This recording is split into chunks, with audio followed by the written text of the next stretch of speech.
Jai Hind aspirants, I Ruby Thakur welcome you to SSB Crack Exams channel and I am here to talk on a new topic.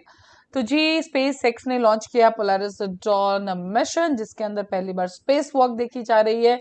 तो चलिए जानेंगे हर एक detail के बारे में। So yes SpaceX Falcon 9 rocket तो lifted out from Florida done and जिसके अंदर हमारी टीम है पूरी अमेरिकन बिलियनियर जैरेड आइजकमैन, 3 और लोग हैं और अगर आप जानते हैं जैकमैन को तो यस ये ही है जिन्होंने इस पूरे मिशन को फंड भी किया है, फाइनेंस भी किया है। डन एंड जो सबसे इंपॉर्टेंट है इसके रिलेटेड दैट कि वर्ल्ड का पहला प्राइवेट स्पेस वॉक हमें यहाँ से देखने को मिलेगा। तो सबसे पहले बात करते हैं कि 5 डे मिशन है ये, ठीक है, पोलारिस डॉन इसका नाम है एंड जो टोटल 4 लोग हैं वहां पे, करेक्ट, हमने इस पे बात की। तो फर्स्ट ऑफ 3 टेस्टिंग है development mission under the Polaris program. तो ये पूरा का पूरा पोलारिस प्रोग्राम है जिसमें से पहली टेस्टमेंट ये हमारी गई है।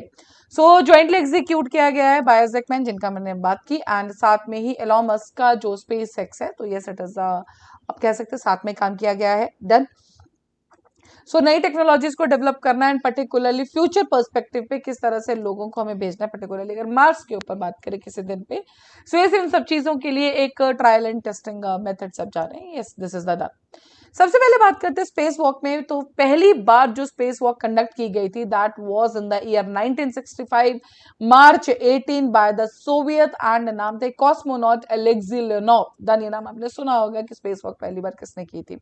एंड ये कोल्ड वॉर का टाइम था एंड इस पर्टिकुलर टाइम पे कंपटीशन था कि पहले यूएस या फिर यूएसएसआर कौन सबसे पहले, एक कंपटीशन चल रहा था towards the space and yes उसी दौरान जो पहले कॉस्मोनॉट था Alexei Leonov he done this particular the spacewalk done.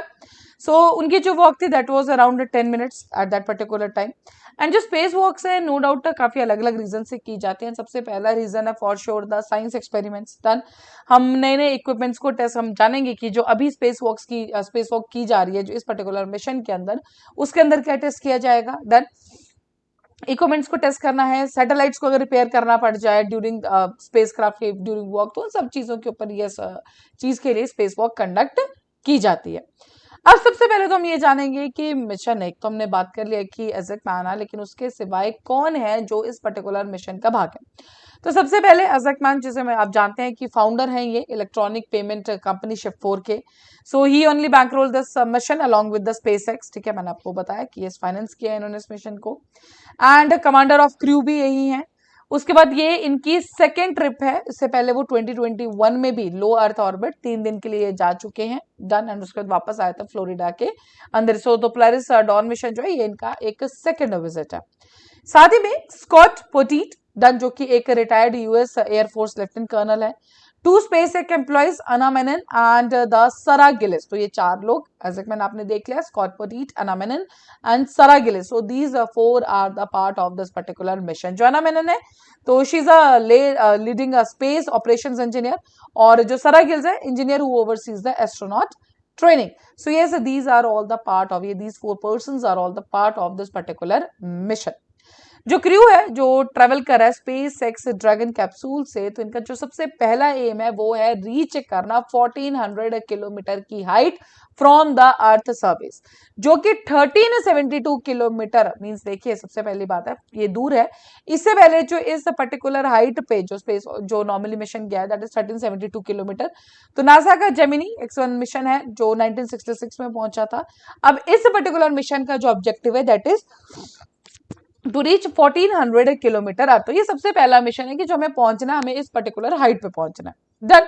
अब ये जो पर्टिकुलर जहां पे 1400 किलोमीटर की हम बात करें, basically this is the Van Allen radiation belt. Done. So this is the inner band because 1000 kilometre cross करते ही आप इस पर्टिकुलर बैंड में पहुंच जाते हैं। So these are the region जहां पे encircle Earth and highly radioactive. This particular area is highly radioactive. So conduct research with aim of better. किस चीज के लिए हमें देखना, अब देखिए इस पर्टिकुलर अगर हाइट पे वो लोग जा रहे हैं तो कुछ ना कुछ एम होना चाहिए। 100 पे या 1200 पे क्यों नहीं गए। सो इसका जो मेन एम है दैट इज कि हमें टेस्ट करना है कि किस तरह से स्पेस फ्लाइट और स्पेस रेडिएशन का ह्यूमन हेल्थ के ऊपर एक फर्क पड़ेगा। एंड इसी पर्टिकुलर चीज के लिए this particular height has been decided कि जो रेडियो, बिकॉज देखिए जैसे मैंने आपको बताया this particular height is a very highly radioactive. अब हाईली रेडियो एक्टिव है तो yes for sure we have to say कि बिकॉज यहाँ पे एस्ट्रोनॉट जो हमारे गए तो ह्यूमन हेल्थ के ऊपर हमें क्या फर्क देखने को मिलता है। डन।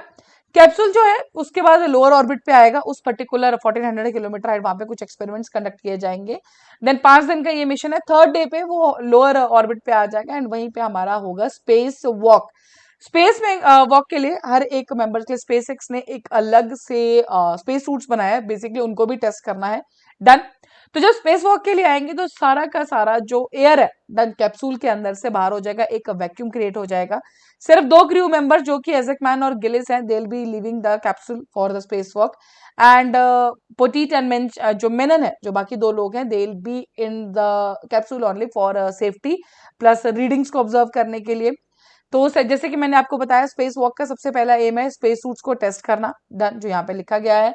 देन जिनको EVA स्पेस सूट्स किया गया है उसके अंदर कुछ कैमरास इक्विप किया गया है, हेड अप डिस्प्लेज है वहां पे, डन, जो एस्ट्रोनॉट्स को इन्फॉर्मेशन या फिर जो भी उनके सूट्स का स्टेटस है उन सब चीजों को वो बताता रहेगा। साथ ही में थर्मल मैनेजमेंट इसके अंदर इंक्लूड किया गया है जो स्पेस सूट है उसी के अंदर। देन उसके बाद एजेक मैन और गिलिस जब वो वापस आ जाएंगे इन द कैप्सूल, उसके बाद ही वापस से कैप्सूल को रिप्रेशराइज किया जाएगा जो पहले वैक्यूम कर दिया गया था। साथ ही में क्रू इस पर्टिकुलर टाइम पे 40 साइंटिफिक एक्सपेरिमेंट्स कंडक्ट करेगा जिसके अंदर एक्सरे इमेजेस को ऑब्टेन करना होगा without any X-ray machine. Done.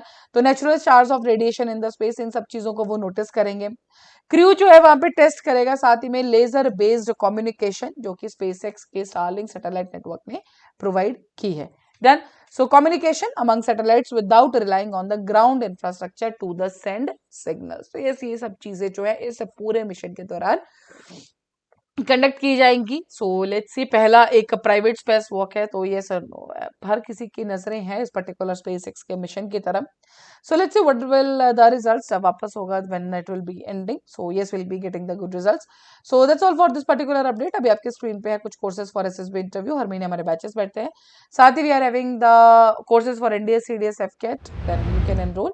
और जब भी आप एनरोल करें उस टाइम पे discount code that is the Warrior10 आप यूज करना ना भूलें। जैसे आप इस कोड को यूज करेंगे you'll be getting the 10% off on that particular course. So that's all for the day. Thank you so much for watching this video lecture. जय हिंद, जय भारत। अगर आप एक डिफेंस एस्पिरेंट हैं और SSB interview, NDA, CDS, FCAT जैसे exams के लिए प्रिपेयर कर रहे हैं तो आप SSB क्रैक एग्जाम्स के कोर्स को चेक करना ना भूलें। आप हमारी लर्निंग एप्लीकेशन को Google Play Store से भी डाउनलोड कर सकते हैं।